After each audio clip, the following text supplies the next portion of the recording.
What pollutes your life? Matthew 15.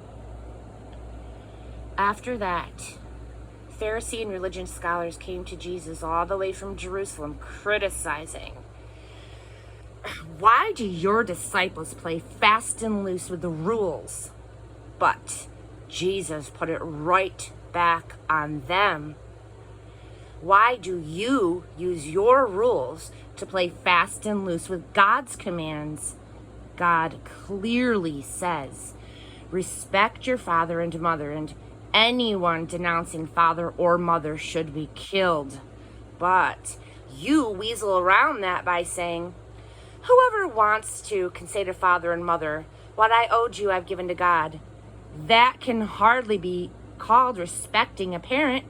You cancel God's commands by your rules. Frauds." Isaiah's prophecy of "you hit the bullseye."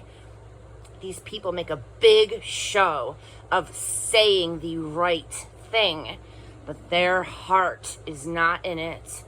They act like they're worshiping me, but they don't mean it. They just use me as a cover for teaching whatever suits their fancy.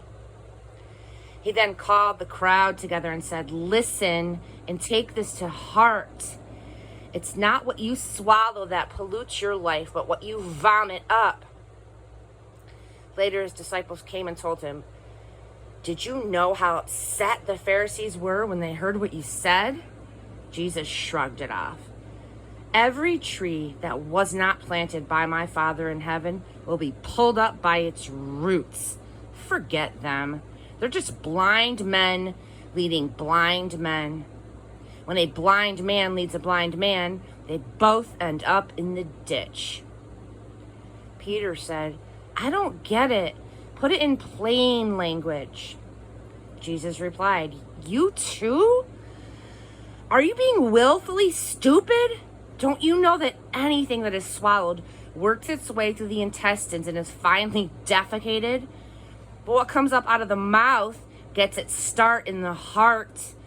It's from the heart that we vomit up evil arguments, murders, adulteries, fornications, thefts, lies, and cussing."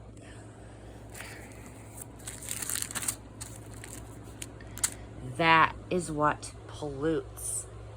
Eating or not eating certain foods, washing or not washing your hands, that's neither here nor there. Healing the people. From there, Jesus took a trip to Tyre and Sidon. They had hardly arrived, and a Canaanite woman came down from the hills and pleaded, "Mercy, Master, Son of David. My daughter is cruelly afflicted by an evil spirit." Jesus ignored her. The disciples came and complained, "Now she's bothering us. Would you please take care of her? She's driving us crazy." Jesus refused, telling them, "I've got my hands full dealing with the lost sheep of Israel." Then the woman came back to Jesus, went to her knees and begged, "Master, help me." He said, "It's not right to take bread out of children's mouth and throw it to dogs." She was quick. "You're right, Master. But beggar dogs do get scraps from the master's table." Jesus gave in. "Oh, woman, your faith is something else. What you want is what you get." Right then and there, her daughter became well. After Jesus returned, he walked along Lake Galilee and then climbed a mountain and then took his place ready to receive visitors. And they came, tons of them, bringing along the paraplegic, the blind, the maimed, the mute, all sorts of people in need. And more or less, they threw them down at Jesus' feet to see what he would do with them. He healed them. When the people saw the mutes speaking, the maimed healthy, the paraplegics walking around, the blind looking around, they were astonished, and they let everyone know that God was blazingly alive among them. But Jesus was not finished with them. He called his disciples and said, I hurt for these people. For 3 days now they've been with me, and now they have nothing to eat. I can't send them away without a meal. They would probably collapse on the road. His disciples said, but where in this deserted place are you going to dig up enough food for a meal? Jesus asked, how much bread do you have? 7 loaves, they said, plus a few fish.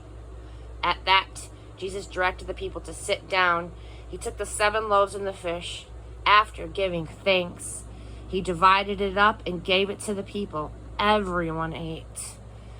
They had all that they wanted. It took 7 large baskets to collect the leftovers. Over 4,000 people ate their fill at that meal. After Jesus sent them away, he climbed in the boat and he crossed over to the Magadan Hills.